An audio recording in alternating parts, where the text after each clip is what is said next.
क्या आप जानते हैं भगवान जगन्नाथ का असली रूप यह लकड़ी की मूरत नहीं बल्कि एक चमकता हुआ नीला पत्थर था जिसे नीलमाधव कहा जाता था। आखिर वो दिव्य पत्थर गायब कहाँ हो गया और भगवान अधूरी मूरत में क्यों बदल गए? यह कहानी मालवा के राजा इंद्रद्युम्न से शुरू होती है। उन्हें पता चला कि ओडिशा के घने जंगलों में भगवान विष्णु साक्षात नीलमाधव के रूप में पूजे जाते हैं।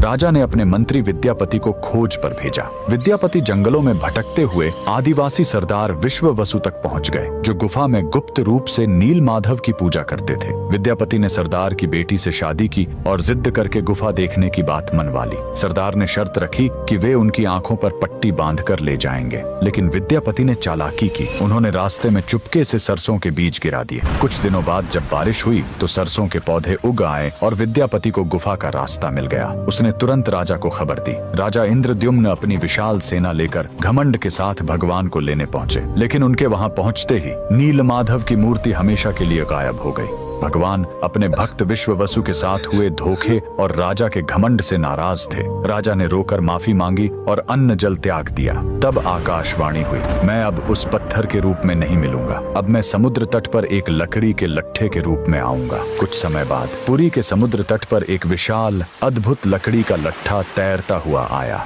राजा समझ गए कि यही भगवान का नया रूप है। उन्होंने तुरंत आदेश दिया कि इस पवित्र लकड़ी से भगवान की मूर्ति बनाई जाए, लेकिन समस्या यह हुई कि वह कोई साधारण लकड़ी नहीं थी। जैसे ही राज्य के बड़े बड़े कारीगर उस पर छेनी हथौड़ा चलाते, उनके औजार ही टूटकर बिखर जाते। उस दिव्य लकड़ी पर खरोंच तक नहीं आ रही थी। तब स्वयं भगवान विश्वकर्मा एक बूढ़े शिल्पकार के रूप में आए। उन्होंने कहा, मैं इससे मूर्ति बनाऊंगा, लेकिन मेरी एक शर्त है, 21 दिनों तक कमरा बंद रहेगा। अगर बीच में दरवाजा खुला तो मैं काम छोड़कर चला जाऊंगा। राजा मान गए। 15 दिनों तक अंदर से छेनी चलने की आवाज आती रही, लेकिन फिर सब एकदम शांत हो गया। रानी गुंडिचा को लगा कि बूढ़ा शिल्पकार शायद अंदर मर गया है। घबराहट में उन्होंने दरवाजा खोल दिया। अंदर देखा तो शिल्पकार गायब था और वहां भगवान जगन्नाथ, बलभद्र और सुभद्रा की अधूरी मूर्तियां थीं। राजा बहुत दुखी हुए, लेकिन तभी भगवान ने संकेत दिया कि वे इसी अधूरे रूप में रहकर भक्तों को दर्शन देना चाहते हैं। यही कारण है कि आज भी हम भगवान के उस अधूरे लेकिन सबसे प्यारे रूप की पूजा करते हैं। कमेंट्स में जय जगन्नाथ जरूर लिखें।